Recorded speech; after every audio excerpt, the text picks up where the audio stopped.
So if you'd like, pages 256 and 257 show our quick reference guide, our terminology, because we want to memorize this as much as possible, but we are dealing with some high order thinking skills, some more difficult terminology with moral reasoning. What we try to call this the philosophy of transcendence, where we're looking for the very highest. You could say it's a synthesis of the highest types of thinking levels, metacognition, meaning awareness of ourselves, awareness of others, and moral reasoning, values, disvalues, virtues, vices, and ethical systems. And sometimes these ethical systems are purely secular, based more on philosophy, and sometimes they're based on religion. But when we say the word transcendent, we're saying it goes beyond religion, goes beyond secularism, beyond a certain nationality, beyond a certain culture, beyond a certain age, gender, to where really it's just looking at the human condition, looking at history of human beings, and what have we found to be the highest principles, the highest dynamics. And that's kind of a definition of what you might call a philosophy of transcendence. Okay, we're trying to apply those. We're using our novel, Between Two Worlds, novel 10, Beyond the Elite, which does delve into some of these higher principles. So we've chosen the prompt where we have our key figure, Dr. Timothy Ajala, who has a very, very strong vision, and he would like to totally recreate society. And he said that he'd like to start with America and then move on to the entire world, where he believes the entire political system is broken and it simply doesn't work anymore. It's based more on birth or on race or based on financial power, wealth, or political power, etc., etc. And he's saying, no, we need to go back to something very simple. Who are the highest level of people? The top thinkers and the top philosophers, the top spiritual people, the highest moral people, and they'll be the elite. We can use them by assigning them these positions while they're in school.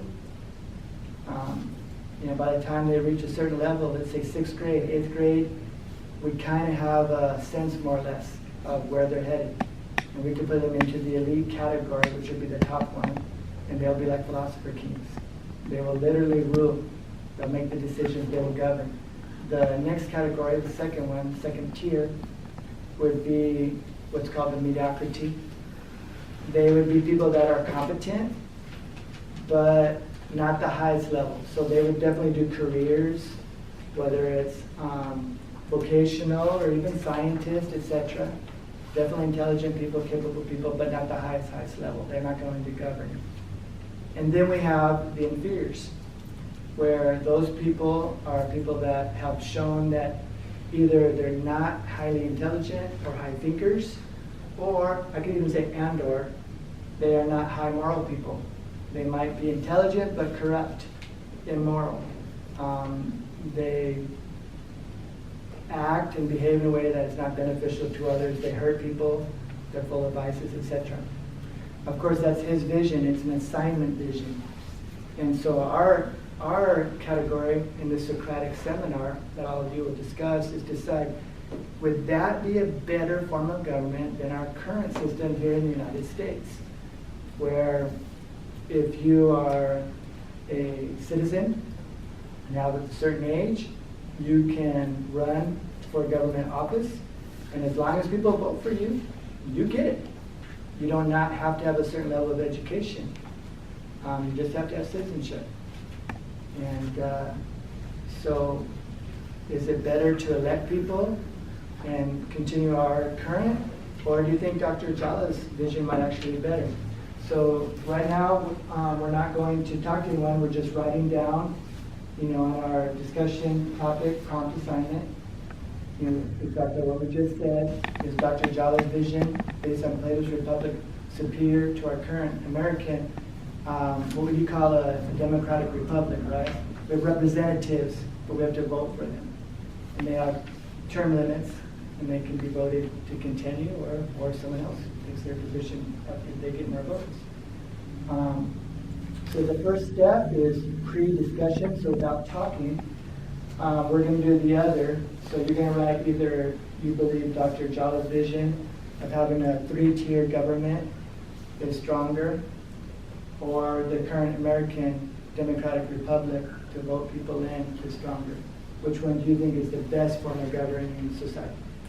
And then without talking to anyone, what information will you access? Mostly this is going to be from our novel, but not entirely. So besides the novel, you can mention other aspects of government that you're aware of. You can even mention personal experience, or case studies around the world, your own knowledge of government. I know a lot of you have traveled quite a bit. I'm not sure about writing in Stephanie, but I know Noor's lived in several countries. Ruben's traveled the world as a Marine. Holly grew up, as, was an Army brat or a Marine? Military brat, okay. So what was your father, was he Army? Air Force. Air Force, okay. All right, wrong on both occasions. Air Force, all right. Air Force. So hopefully that doesn't create a rivalry with Ruben. Okay, so you traveled all over Germany, et cetera, and seen different types of government as well. So information accessed. Then logical interpretation. What does that information mean? What does it mean? After that, look at order of thinking to assess yourself. Do you see it as, and if you look on page 256, do you need to look at it again, is it impulsive, subjective, objective, is it concrete or abstract? Those may not apply quite as much. Moral reasoning, we're trying to look at what values is it based on. And values are things that we consider extremely important. And personal survival is always the highest value, or personal survival of someone we truly love. After that, we have, is it a virtue or vice? Because remember, you can argue against something too. You could say this is hateful, or you could say this is loving. And then ethical system, do we have one? Is it based on deontological, the means, teleological, the end result? Is it virtuous? Is it based on our own personal character?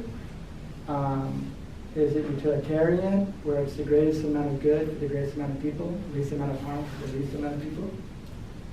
Is it Kantian, where we can see a universal that applies to all people? It might be religious, based on a certain religion and their commandments. Okay, and then finally, your reasoning frame.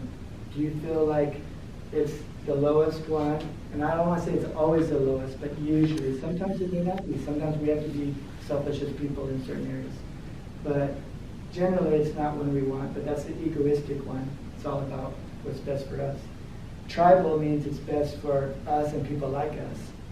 And then finally, the transcendent means it's going to apply to humanity. Okay? Any questions, or we're good? Okay, so go ahead and take a little time to fill out that first part. And then after we're done, we'll proceed to the second one. We'll start reporting back.